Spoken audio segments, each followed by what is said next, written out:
Excellency, the Ambassador for the Government of the People's Republic of China to Fiji, Mr. Yuan Ong, and Your Excellency, Fiji's Ambassador to China, Mr. Saratileni, the Commissioner Central Division, Mr. Laiseni Tutumbo, Toke Natena, Turangana Roti Cuba, invited guests, senior civil servants, ladies and gentlemen, Nisambul Vinaka, Ni hao.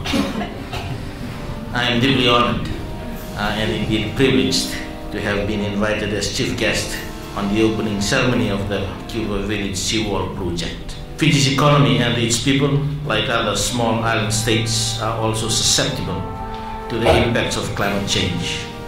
The policies adopted by government in successive development plans have recognized the critical importance of managing the environment and natural resources to ensure social and economic prosperity. The implementation of these policies, however, has not been adequately supported within the required budget. As a developing nation with scarce resources and competing priorities and obligations, the government has preferred to seek foreign aid and assistance from development partners to finance environmental-related projects like this one in Cuba. Climate change is beginning to have a substantial and widespread impact on Fiji, affecting sectors as varied as health, coastal infrastructure, water resources, agriculture, forestry, and fisheries. The increasing incidence and intensity of droughts, cyclones, and flooding is taking its toll on the economy and the lives of ordinary citizens. The rise in the sea level is leading to coastal erosion. With the majority of villages and settlements in Viti Levu located along the coast, there is noticeable infiltration of the sea into the village compound during high tide.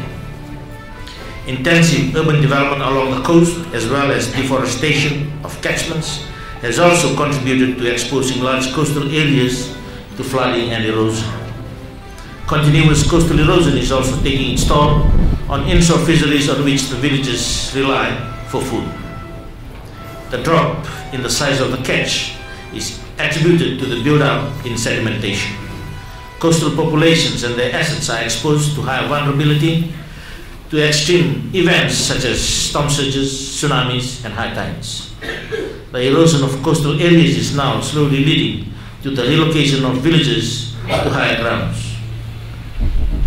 In having stated the above, the Cuba Village Seawall project is one of such examples to address the rise in the sea level and to protect the village surroundings.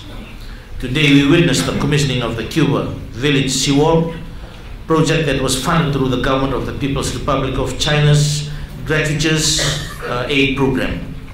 Under the China Aid Program, the Fiji government had submitted the request through the Chinese embassy seeking assistance for the construction of the Cuba Seawall project in 2009.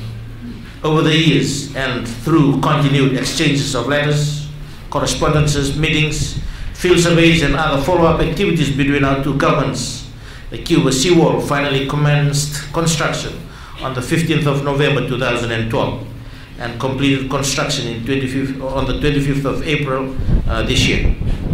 The total cost of the project is in RMB dollars 8,350,000 yuan, which is equivalent to Fiji's $2.5 million.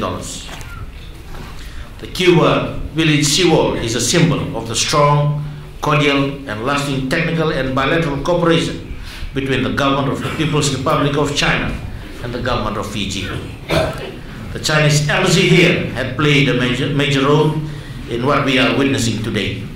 I would personally, on behalf of the Fiji government, therefore wish to sincerely say Vinaka and to commend His Excellency the Ambassador, Mr. Yuan Ong, and his dedicated officials for their hard work and commitment to ensure the successful completion of this project.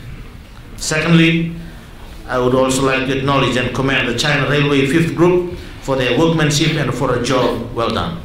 The Cuba Seawall stands today not only as a landmark in itself, but manifesting your engineering skills in having constructed a structure that would meet the challenges we all face like in all other parts of the world, and that is the rise in sea level.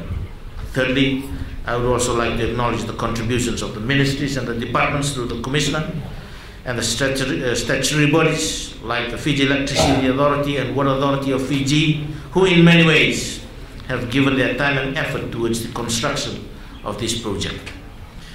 Of special mention are the dedicated engineers of the Department of the Land and Water Resource Management, who have been with the project team right from the preliminary stage till its completion.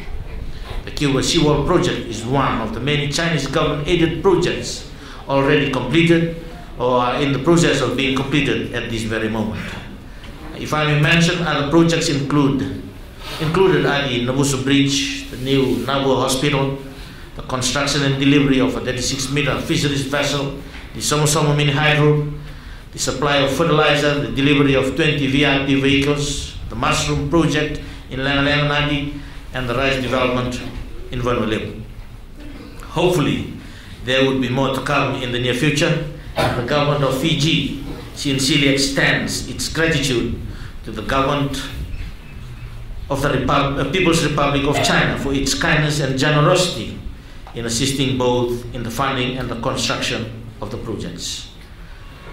These assistance have in many ways not only contributed to the national economy, but more so addresses and alleviate socio-economic issues at the grassroots level, whereby communities like Cuba are empowered to live in a safe and a friendly environment. I would therefore, at this time, formally declare the commissioning of the Cuba Village Seawall to the Rokoti Cuba and the people of Cuba. Thank you, Pinang Waleu, and Xie Xie.